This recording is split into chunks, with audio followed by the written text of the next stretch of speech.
Hello, ladies and gentlemen. I'm Valeria and this is the Awful Trench. Today I will tell you how my annex was built, how I use it, and what its pros and cons are 7 months after construction, after rain, frost, wind, high humidity, and temperature fluctuations. I decided to build this annex in September 2025, when I realized there were certain work I couldn't carry out in the winter. First, I needed to repair cars during the winter to earn a living. Second, I needed the annex for welding and painting the posts. Since the posts alone, the planned height of the annex had to be about 4 meters. Since the annex is a temporary structure, I wasn't ready to spend a lot of money. However, I wanted to do everything properly while making the most of the materials I had. Unfortunately, I won't be able to show any construction details because I built the annex in the fall, and in September my phone was stolen. How did I decide on the size of the annex? Well, next to the container there was already a car of pallets that I was repairing, so I decided to build the annex around the car. It measures 4 meters by 8 meters, with extra space for various projects, a stove and firewood. I didn't have any precut lumber for the walls, but I did have moisture-resistant OSB sheets. I didn't have any wooden posts for the frame, but I did have some tree trunks that I bought last summer to grow oyster mushrooms. By the way, I hope the oyster mushrooms survive the winter, so I can show them to you in a few months. So subscribe to my channel and click the notification button to follow the Awful Trench's progress, and maybe even get involved. So, I decided to build an annex using what I had on hand. My OSB sheets measure 2.5 meters by 1.25 meters. I decided to dig in posts every 1.25 meters and screw the OSB sheets to them. I couldn't have done it alone, but luckily my friends helped. We worked day and night, not only to finish faster, but because we were measuring the verticals with a laser, and it's visible when the sun goes down only. We installed posts, set up braces and reinforcements, and secured the wall plate and rafters. And then, one by one, we hoisted the OSB sheets with ropes and secured them to the logs. The horizontal alignment of the OSB also had to be leveled with a laser, also in the dark. So we kept working through the night and went to sleep at 5 a.m. Or sometimes I'd drive my home to work in the morning and head back home. We set up scaffolding, which I used to paint the house, and secure it to the container with ropes for safety. We also always wore safety helmets. We devised a system for securing the OSB sheets with ropes and hoisted them up. According to the manufacturer's specifications, a single OSB sheet weighs 43 kilograms, which is difficult for even 2 people to lift. So we used the laws of physics and devised a lever system. Holding an OSB sheet at arm's length for a long time while it's being secured is very difficult. Although I couldn't carry logs or lift OSB because they were too heavy for me, I had other tasks. I cut logs and wooden reinforcements with a chainsaw, secured the tension of the ropes, attached scaffolding to the container, and installed and secured the entire roof. I weigh much less than a man, and my weight is better for the roof. Also, I was responsible for painting OSB inside and out and sealing the joists with silicone to ensure the annex was airtight. In addition, I was in charge of meals, and that's work in itself, because working day and night in cold weather means you burn more calories, especially when the temperature drops to freezing at night and you need to warm up with hot food and drinks. During heavy physical labor at 0 degrees Celsius, 32 Fahrenheit, an adult man burns up to 800 calories per hour, and a woman 600 calories. So there is no question of dieting. If you work at night, you need to eat at night too. Having a car inside the annex added its own complications, since we couldn't let any materials, boards, OSB, tools and so on fall on it, and we were somewhat limited in moving materials around. The OSB roof is actually not flat, but has a slight slope from the center to the corners. For additional protection, I used a tarp. I considered that during rain and snow, the tarp would protect the OSB and the annex from water. And in dry, windy weather, the tarp would let the wind through, allowing the roof to dry out. However, the quality of the tarp turned out to be subpar. It tore along the seams almost immediately due to the tension and winds. I've had similar tarps before without any issues, so this isn't a matter of improper use, but rather poor quality material. Apparently, this time I should have chosen a tarp from a different manufacturer and with a higher density. To let light into the annex, I decided to make 2 windows out of old glass panels that I'd picked up for free a while back on a second-hand goods website. I also planned out several options for installing the stove and several options for installing the doors in advance. For doors, I used some old OSB leftover from renovating the house. Before installing the doors, I bought the stove. We hauled it over on a wheelbarrow and determined its final location. Installing it on a perfectly level horizontal surface also took some time.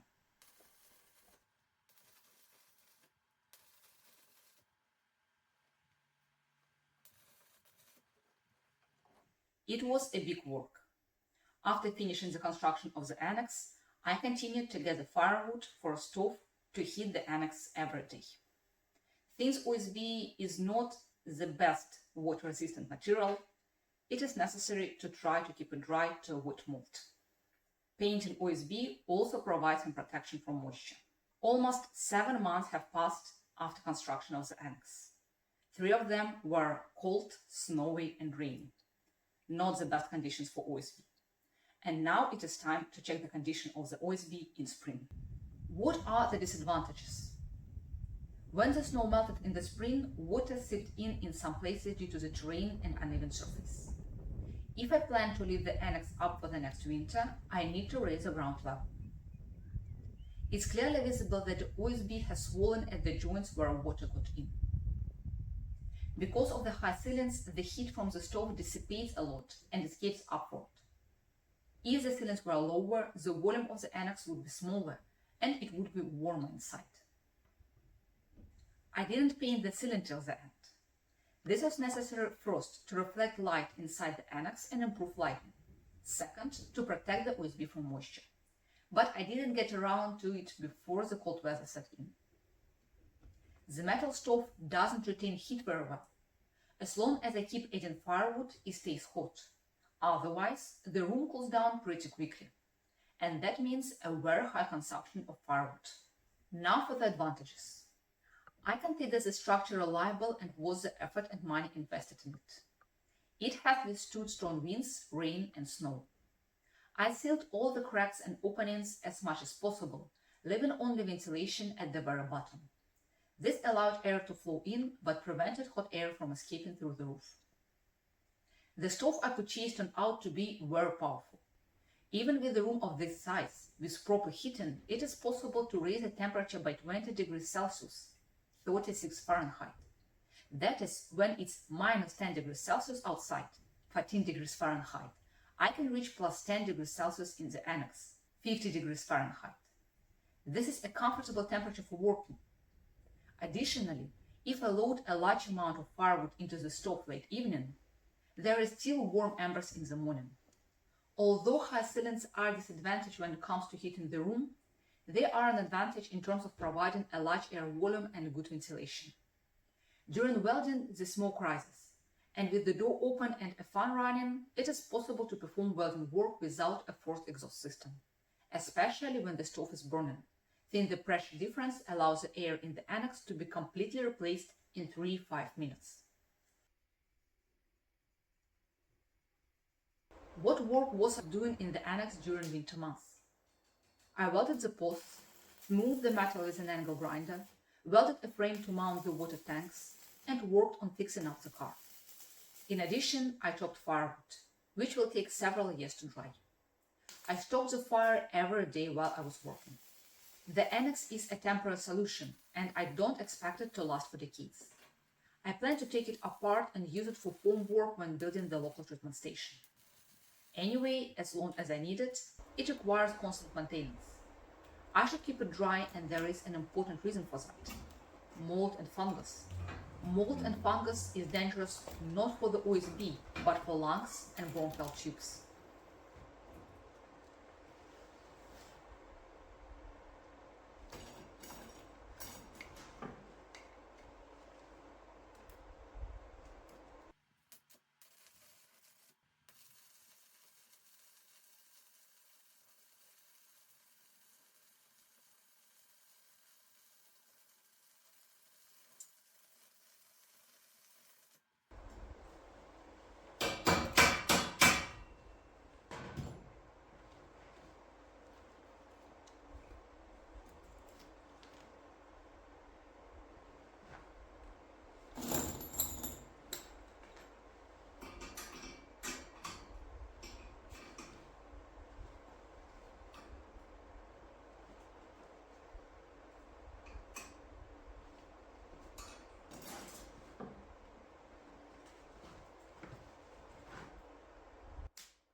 Fungal infections in the respiratory system are difficult to diagnose. It is often mistaken for a cold due to coughing. It is difficult to treat, and it can lead to serious complications, including cancer. Therefore, it is important to dry the annex as dry as possible. By the way, monitoring the level of humidity is important in every room you work and live in. Now that the weather has warmed up, the stove is temporarily no longer needed, so I decided to dismantle the chimney.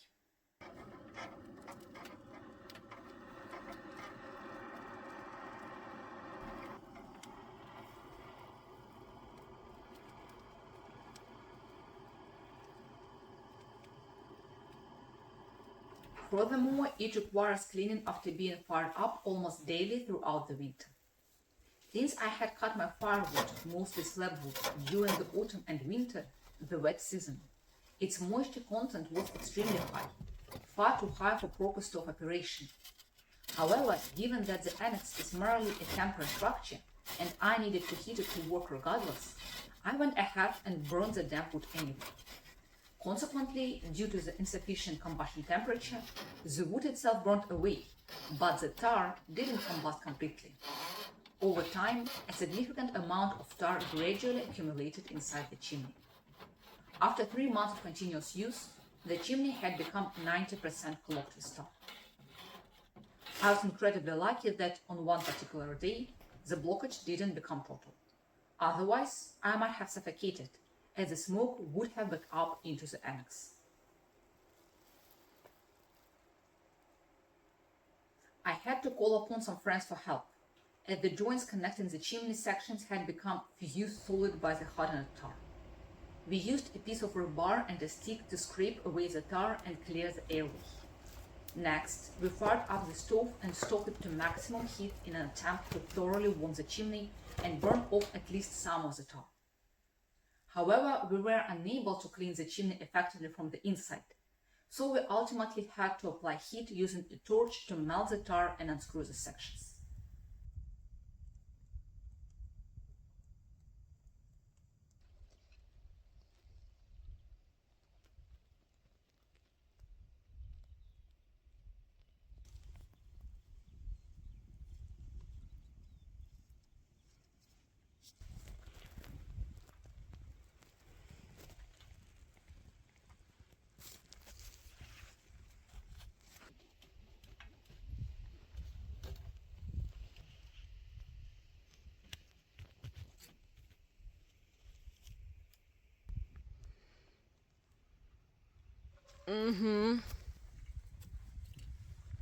Once the sections were separated, I scraped the inside of all the pipes as thoroughly as possible using the rebar. However, this wasn't enough. I now need to rig up a torch with a flexible metal hose to burn out the remaining tar from the inside.